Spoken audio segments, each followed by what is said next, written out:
भाजपा ने कहा है कि कांग्रेस की गलत नीतियों के कारण पिछड़ा वर्ग से आरक्षण छीना। भाजपा के प्रदेश महामंत्री रणवीर सिंह रावत ने एक निजी होटल में पत्रकारों से चर्चा की। इस दौरान उन्होंने कहा कि सर्वोच्च न्यायालय द्वारा ओबीसी आरक्षण पर दिए गए फैसले पर पुनर्विचार कर संशोधन के लिए भाजपा आवेदन प्रस्तुत करेगी। कांग्रेस की गलत नीतियों के कारण पिछड़ा वर्ग आरक्षण से वंचित हो गया। कांग्रेस पहले भी नहीं चाहती थी कि स्थानीय निकाय के चुनाव संपन्न हो, इसलिए किसी न किसी बहाने कांग्रेस इसमें अड़ंगा लगाती रही। कांग्रेस ने ओबीसी हितों को कुचलने का काम किया। पत्रकारों से चर्चा के दौरान भाजपा के प्रदेश महामंत्री रणवीर रावत ने कहा, आज की जो प्रेस वार्ता का जो विषय है कि मध्य प्रदेश में नगरीय निकाय के चुनाव, पंचायत के समिति के चुनाव बिना ओबीसी आरक्षण के जो होने की जो स्थिति पैदा हुई है, जो परिस्थितियां पैदा हुई हैं, उसकी जड़ में कांग्रेस है। भारतीय जनता पार्टी की सरकार, मध्य प्रदेश के हमारे माननीय मुख्यमंत्री जी और हमारे प्रदेश के अध्यक्ष जी और पूरे नेतृत्व की यह मंशा है कि मध्य प्रदेश में पिछड़े वर्ग के आरक्षण के साथ चुनाव हो। माननीय सर्वोच्च न्यायालय के आदेश के बाद राज्य सरकार ने सुप्रीम कोर्ट में संशोधन याचिका भी अपनी दायर की है और दोबारा भी उनसे आग्रह किया है कि इसमें आदेश में संशोधन हो। इस पूरे विषय की ओर जब हम जाते हैं तो मध्य प्रदेश में नवंबर 2019 में स्थानीय निकाय के चुनाव होना थे।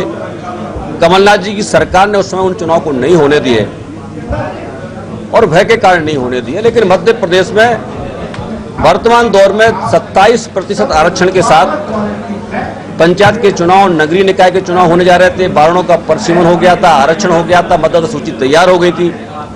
लेकिन कांग्रेस के लोग, कांग्रेस ने अपने कार्यकर्ताओं के माध्यम से किसी को सुप्रीम कोर्ट भेजा, किसी को हाई कोर्ट भेजा और तरह तरह की भ्रामक जानकारी देकर के पिछड़े वर्ग के आरक्षण को रोकने का काम किया। आज कांग्रेस इस बात के लिए भारतीय जनता पार्टी पर आरोप लगाती कि मध्य प्रदेश की सरकार ने ठीक ढंग से विषय को नहीं रखा।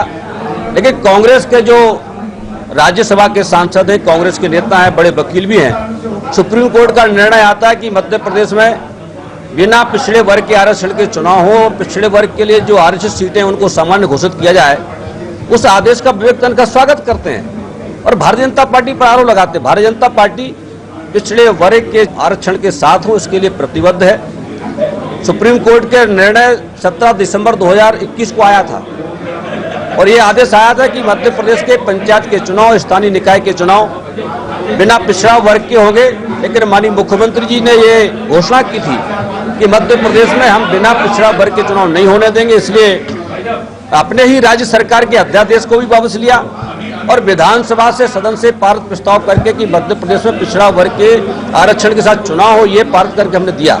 और इसलिए इस प्रेस के माध्यम से आज पूरे देश में, पूरे प्रदेश में भारतीय जनता पार्टी के हमारे संगठन के नेताओं ने, राज्य सरकार के माननीय मंत्रीगणों ने, माननीय सांसदों ने इस प्रेस के माध्यम से मध्य प्रदेश के पिछड़े वर्ग के समाज के लोगों से आग्रह किया कि कांग्रेस के असली चरित्र को पहचाने। ये कांग्रेस कभी पिछड़े वर्ग की हितैषी नहीं रही। जब सुभाष यादव को मध्य प्रदेश का मुख्यमंत्री बनाने का विषय आया था, बहुमत उनके साथ था, ये वही कांग्रेस है कि इन्होंने पिछड़े वर्ग के मुख्यमंत्री को नहीं बनने दिया। और ये भारतीय जनता पार्टी के तीन हमारे प्रदेश के जो मुख्यमंत्री है वो पिछड़े वर्ग के हमने बनाने का काम किया है। और इसलिए 27% आरक्षण देने का काम जो घोषणा कमलनाथ ने की थी, वो एक सुगुवा था। कमलनाथ जी उस अध्यादेश के बाद 1 वर्ष में एक भी पिछड़े वर्ग के अभ्यर्थी को, एक व्यक्ति को नौकरी नहीं दिला पाए। इसलिए कांग्रेस का चाल चरित्र, पिछड़े वर्ग की कितनी वो हितैषी है, ये सारा प्रदेश जानता है। और